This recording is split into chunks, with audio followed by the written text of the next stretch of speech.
썸네일 보고 놀라서 들어오신 분도 좀 있으실 것 같은데, 제가 왜 에스테틱 가서 피부 망하는 방법이라고 말을 했냐면, 이런 것들을 체크를 하지 않고 그냥 내가 봤을 때 괜찮은 것 같다 해서 관리를 꾸준히 받았을 때 실제로 피부가 나아지기는커녕 더 안 좋아진 케이스를 제가 몇 번 본 적이 있어서 조금 더 좋은 선택을 하시길 바라는 마음에서 카메라를 켰고요.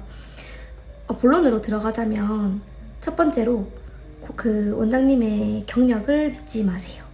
이 말은 무슨 말이냐면, 보통은 제가 서치를 해가지고 검색을 했을 때 이 원장이 10년 경력이다, 13년 경력이다 이런 게 적혔을 텐데요. 실제로 어떤 케이스가 있었냐면, 본인이 실제로 관리를 한 경력은 진짜 얼마 되지 않지만 내가 경력이 많아야 좋다고 생각을 하기 때문에 거짓말을 조금 하는 거예요. 예를 들어서 4년제 피부 대학교를 나왔는데 그것까지 내 경력에 포함을 시키거나, 또는 3년 피부 관리를 해보고 5년을 쉬었다가 다시 시작하는 건데 8년 경력이라고 말을 하는 경우도 있고요. 그리고 실제로 10년 넘게 관리를 했던 사람일지라도 공부를 하지 않고 발전을 하지 않은 상태에서 시간만 흘렀다면 10년 경력이라고 해도 그만큼의 실력을 갖추어져 있는지, 그만큼의 지식을 갖추어져 있는지는 모르는 부분이기도 하고, 또 요즘에는 3년 정도밖에 안 했지만 10년 하신 분들보다 잘하는 분들도 진짜 많거든요. 왜냐면 그만큼 본인이 잠을 줄여가고 여기저기 교육을 다니고 실제로 많은 분들이 임상을 내서 실력이 좋으신 분들도 많기 때문에 이 샵 보니까 경력이 10년이 넘었네? 15년이 되었네? 이거 하나만 보고 샵을 선택하지는 않으셨으면 좋겠습니다. 두 번째로는 네이버와 블로그 후기를 믿지 마세요. 이것도 다 아실 것 같은데, 보통은 우리가 블로그 체험단 하시는 분들은 이제 무료로 관리를 도와드리고 그거에 대한 후기를 적어주시는 건데, 보통은 그런 거에서 불만족을 하였다고 해도 안 좋게 적기가 조금 힘들어요. 그분들 입장에서는. 예를 들어 불만인 부분이 있어도 그래도 무료로 관리를 받았으니까 좋게 적어드려야겠다. 그래서 실제로 엄청 별로였다 하지만 쓴 거를 보면 너무 좋았어요 라고 쓰는 경우를 봤거든요. 제 지인들이나 이제 체험나 하시는 분들 봤을 때. 그렇기 때문에, 그리고 네이버 후기 같은 경우에도 광고업체에서도 그 실제 고객이 아니라도 사실상 많이 달아줄 수 있단 말이에요. 그래서 그런 거를 보시는 것보다는 다른 부분을 보고 체크를 하시면 좋아요. 근데 블로그에서 내가 어떤 걸 얻어가면 좋냐면, 이 샵이 인테리어가 어떤지, 그리고 어떤 식으로 관리가 진행되는지 그런 것들을 조금 알면 좋고, 체험단 후기 중에서도 팁이 있다면, 블로그인데도 엄청 극찬을 하는 블로거 분이 있어요. 그냥 너무 좋았어요, 이럴 것 같더라고요, 좋을 것 같아요, 이게 아니라 와 진짜 여기는 다른 데랑 달랐어요, 제 방문 의사 100%고 또 오고 싶어요, 이런 식으로 극찬을 하는 내용이 있으면 그 블로거 분도 진짜 만족하셨다는 내용이기 때문에 그런 데를 중점으로 조금 보시고, 그런 극찬이 있다면 상담을 받아봐도 괜찮다라고 참고를 하시면 돼요. 세 번째는 관리 전후 임상 사진을 확인을 하는 거예요. 우리 요즘 SNS 엄청 잘 되어 있잖아요. 그래서 이 샵에서 관리한 고객님의 전후 사진 같은 거를 쉽게 볼 수가 있단 말이죠. 근데 간혹 어떤 샵 이제 인스타그램 같은 걸 보면은 관리 전후 사진이 없어요.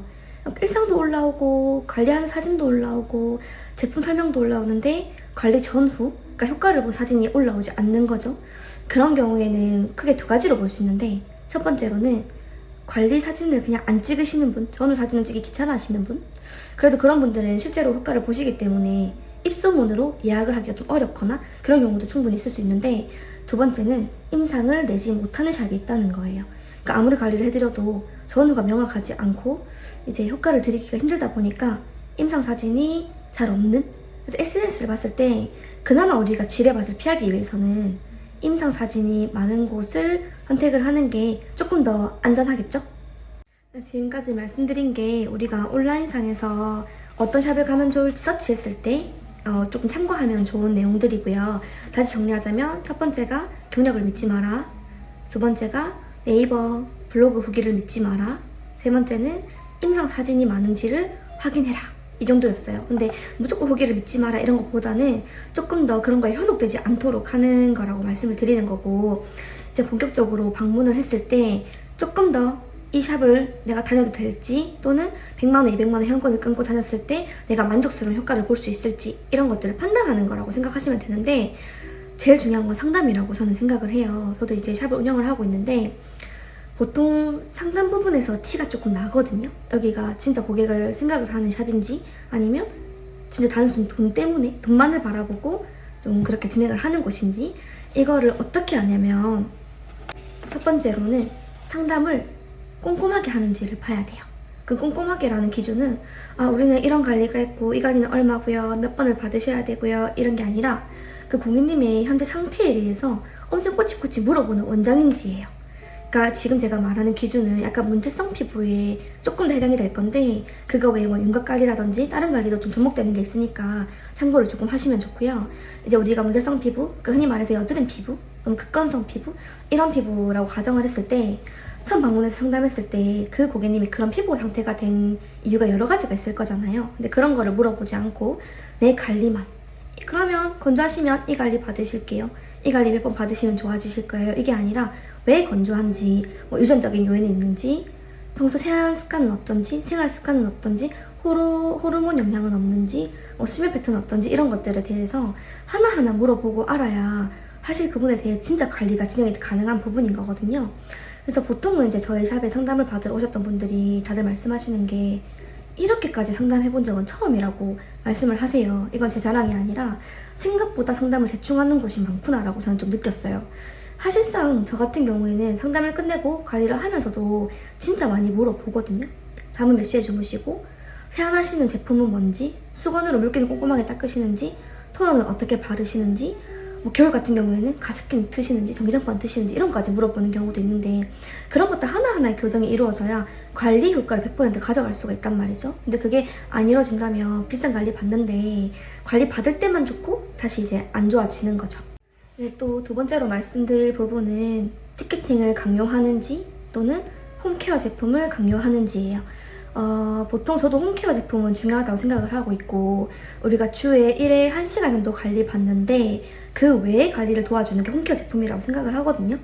하지만 간혹 어떤 원장님들은 이 제품을 사야지만, 이 제품을 써야지만 무조건 좋아진다, 또는 이 제품을 토너부터 에센스, 크림까지 한 라인을 다 드려야지만 피부가 좋아진다, 무조건 이걸 드려야지만 좋아지고 안 쓰면 효과가 없다, 이런 식으로 말씀하시는 분도 있으시고 다짜고짜 티켓팅부터 하자 막 이런 분들도 계시거든요. 근데 그런 거는 아무래도 고객님들도 아실 거예요. 이거 좀 그렇다 이런 느낌? 실제로 제품이 필요하긴 하지만 그 제품을 안 쓴다고 해서 효과가 사실 물론 더질 수는 있지만 강요를 하는 부분은 고객님을 위해서 제품을 추천을 드리되 강매를 하는 곳은 피하셔야 됩니다.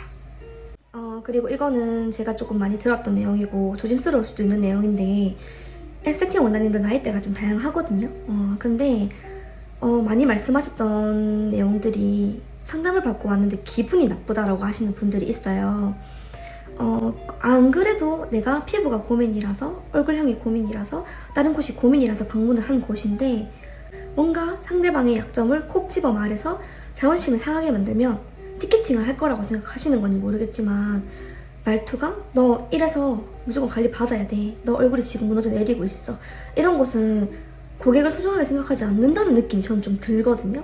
그러니까 그런 분들은 관리를 하면서도 지속적으로 자존감을 높여주는 것이 아닌 자존감을 깎아내리면서 이 관리 티켓팅하게 만들고 이 제품을 사게 만들고 그러지 않을까라는 높아심이 들기도 하고요. 예뻐지고 싶어서 관리를 받는 건데 얼굴이 흘러내린다, 엉망이다, 피부가 너무 안 좋다 이런 얘기를 들으면서 관리를 다니시면 제가 생각했을 때는 오히려 자존감이 좀 떨어지지 않을까? 관리를 받으면서 오히려 자존감을 채워주는 곳을 다니는 게 맞다고 생각이 들어요. 그리고 마지막으로 아까 말씀드렸다시피 이 영상은 문제성 피부, 여드름 피부인 분들을 이제 중점으로 해서 얘기를 드리는 건데 압출하고 나서 딱지가 너무 많이 앉거나 또는 덧나거나 또는 압출이 참을 수 없을 정도로 아픈 곳은 추천드리지 않습니다. 여드름 압출이 아픈 관리라고도 다들 알고 계시고 실제로도 아픈 관리가 맞기는 하지만 충분히 덜 아프게 압출이 가능하거든요. 원장님께서 압출은 원래 당연히 아프니까 참으세요, 이런 마인드를 가지고 할 수가 있는 부분이라 저 같은 경우에도 맨 처음에는 뭔 모르고 압출을 아프게 하다가 제가 실제로 압출 한번 받아보니 너무 아팠던 기억이 있어서 그때부터는 혼자 연구를 진짜 많이 했었거든요. 어떻게 하면 압출을 안 아프게 할지. 실제로는 고객님들이 피부과나 다른 샵에서는 울면서 압출을 받다가 저희 샵에서는 너무 편하게 받는다고 하세요. 그리고 주무시는 분도 계셨고요. 충분히 덜 아프게 압출이 가능합니다. 근데 이 부분을 원장님이 모르셔서 계속 아프게 하는 경우가 있어요. 압출을 하고 나서 그 면봉 자국 그대로 자국이 남아 있거나 색소가 남거나 딱지가 않거나 더 덧나거나 이런 경우에는 샵을 바꾸시는 것도 추천을 드립니다. 오늘 말씀드렸던 내용들이 도움이 되실지는 모르겠는데 이런 내용들을 조금 참고하셔서 내가 사는 곳 근처에 정말 괜찮은 곳이 있는지를 확인하시는 거에 대해서 도움이 조금 되시길 바라고요. 그리고 이 내용들이 동종업계인 다른 에스테틱 원장님들이 들으셨을 때는 기분이 조금 나쁘실 수도 있다고 생각을 하거든요.